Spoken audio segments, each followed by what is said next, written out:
if I was here for like 3 months, I'd just be speaking it. Yeah. There's some method that I was reading about that is some like tried and true method for learning language that allows you to be functional in a language in 30 days. See if you can find out what the fuck that is. Damn. It might have just been a marketing scheme. Yeah. I might have got sucked into These it. fucking stars are tripping me out. I keep seeing like, Learn a new language in 30 days. Yeah, Pimsleur method. It is an ad, but that's what It is an ad. Focuses on conversational skills. Start actually speaking today. I heard that Rosetta is good too, right? The Rosetta Rosetta Stone. app. Yeah. yeah, it's crazy. Elena, she's 2. My daughter, she's learning English and Spanish at the same time. So she'll have she's starting to say 2 or 3 word sentences, but some will be in English and Spanish, and it's just a trip to see how their little brains work. It's supposed to be really good for child's development to be learning languages simultaneously. Yeah, Danny's mom's our full-time nanny, and she only speaks Spanish. So and she's with her Monday, Wednesday, Friday, and then sometimes on the weekends.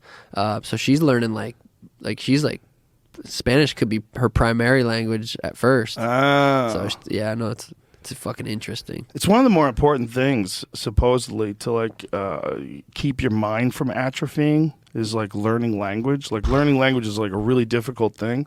So they say that like there's a few things that you can do to kind of stave off mental deterioration. One of them is like crossword puzzles.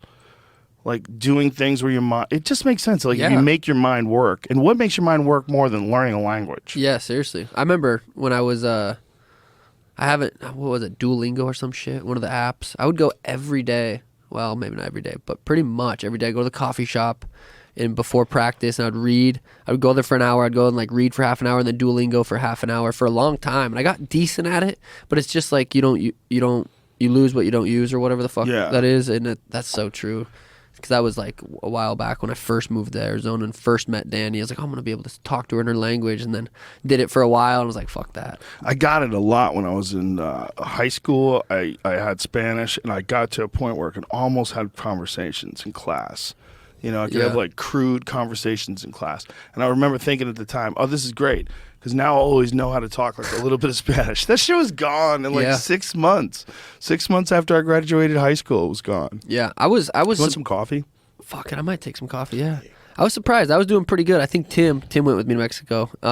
He was impressed. I was trying to have conversations, and the thing is like when I was there, it wasn't like as embarrassing. But like when I tried to do it with Danny or her mom or like, I just feel like a fucking idiot. Imagine how foreigners feel talking to us. You know, that's why it's so rude to mock them. Yeah, Danny moved to America when she was 9. Went to just a normal school, and no one spoke English. And she only spoke Spanish, and she was like, just submerged into it, and just slowly had to learn. Like she went to English class, obviously, but it's hard when.